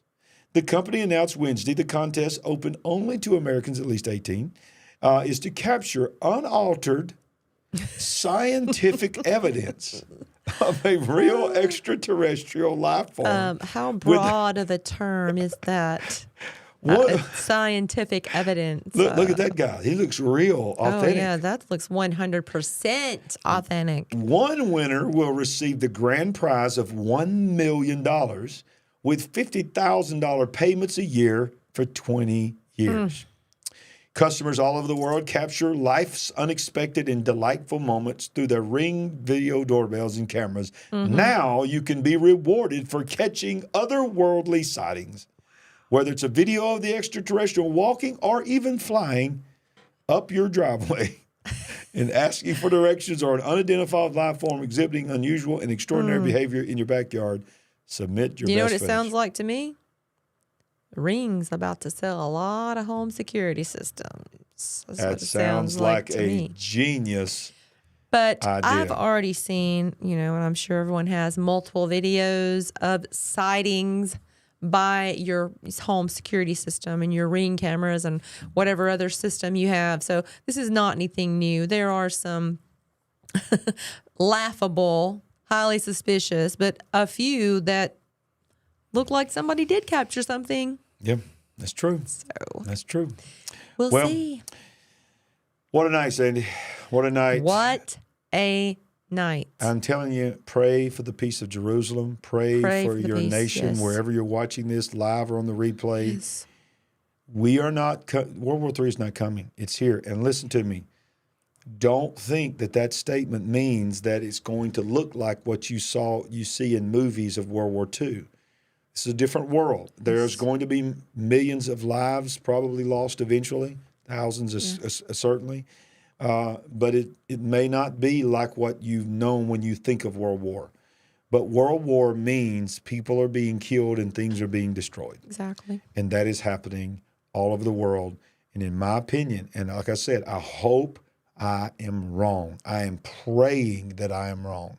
Definitely. But I got a feeling 24 and then into 25, we're not going to recognize this world, that a lot of people well, are we going to already face live eternity. in a different world today than we did last week. Yeah. With what's happened over the weekend. Absolutely. I mean, we can't put that back in the bottle. Yeah. Nope. So This is Israel's 9/11. This is their equivalent of 9/11. And, you know, while the world said, you do what you got to do, the world's now saying that to Israel. But the difference between Israel and America is, as hated as America is, Israel is even more hated. And the United Nations stands firmly against them. I predict that it will only be a matter of days, weeks at the most. The United Nations will already have proclamations against Israel for their horrible retaliation. Condemning them. Yeah. I mean, with what's already happened just today, where do we go from here? Yeah. I mean, Yeah. what is it going to look like a week from now? I think we need to pray, Sandy. Why don't we? Father, in the name of Jesus, right now we pray for everybody watching this live and everybody's watching on replay. God, you've not given us a spirit of fear, but power, love, and a sound mind. So, God, help us to be able to open the eyes of people on this show, never to turn into a clickbait fearmonger, but that we're simply just trying to let people know what's going on in this world. Absolutely. But, God, that we will always, always, always point them to you, Lord, that no matter what is happening in the world, greater is he that's within us than he that's within the world. Amen. In Jesus' name. Amen. Amen. Well, you sure are a good co-host, and you sure are pretty. Thank you. I So love sweet. my co-host, y'all. I got the best in the world, I'm telling you. And you know what? She helps me every day with keeping me awake and not woke. So let's say it together. We ain't woke, but we are certainly awake. See you Wednesday night for Bible Good study, night. Thursday night Kingdom Television Sport. Bye, y'all.